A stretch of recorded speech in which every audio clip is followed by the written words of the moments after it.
भगवान राम जब 14 वर्ष का वनवास काट रहे थे तो वे घूमते घूमते पंचवटी पहुँचे। यह जगह उन्हें बहुत सुंदर लगी। उन्होंने वनवास के आखिरी समय में ही रहने का फैसला किया। उन्होंने पंचवटी में गोदावरी के किनारे अपनी एक छोटी सी कुटिया बनाई और राम, सीता और लक्ष्मण वहीं रहने लगे। राम और लक्ष्मण से शूर्पणखा का मिलना। एक दिन राक्षस कन्या शूर्पणखा घूमते घूमते गोदावरी नदी पहुंच गई। पंचवटी में उसने श्री राम को देखा। उसे वे बहुत सुंदर लगे और उसने भगवान राम को शादी का प्रस्ताव दे दिया। उन्होंने शादी के लिए मना कर दिया और सीता जी की तरफ इशारा करके बताया कि वे उनकी पत्नी है।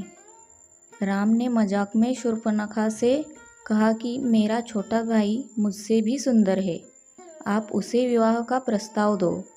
शूर्पणखा ने लक्ष्मण से शादी की इच्छा बताई। लक्ष्मण ने उसे चिढ़ाते हुए कहा कि मैं तो भगवान राम और सीता जी का दास हूँ, मुझसे विवाह करके तुम भी दासी बन जाओगी। शूर्पणखा ने इतना सुनते ही सीता जी पर हमला बोल दिया और लक्ष्मण ने उसकी नाक काट दी। रामायण की कहानी का मुख्य कारण।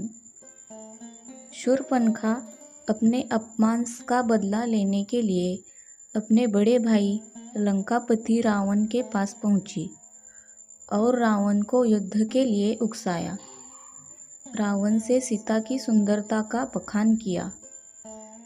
रावण अपने पुष्पक विमान पर बैठकर राक्षस मारीच के पास पहुंचा और उसे अपने षड्यंत्र में शामिल कर लिया। मारीच इस बुरे काम को करना नहीं चाहता था, लेकिन मृत्यु के डर से उसने रावण की बात मान ली। मारीच सोने के हिरण का रूप रखकर सीता के सामने से दौड़ा। सीता जी ने श्री राम से हिरण पकड़ने को कहा। प्रभु राम ने लक्ष्मण को सीता का ध्यान रखने को कहा और हिरण के पीछे दौड़े। हिरण के पीछे पीछे दौड़ते शाम हो गई।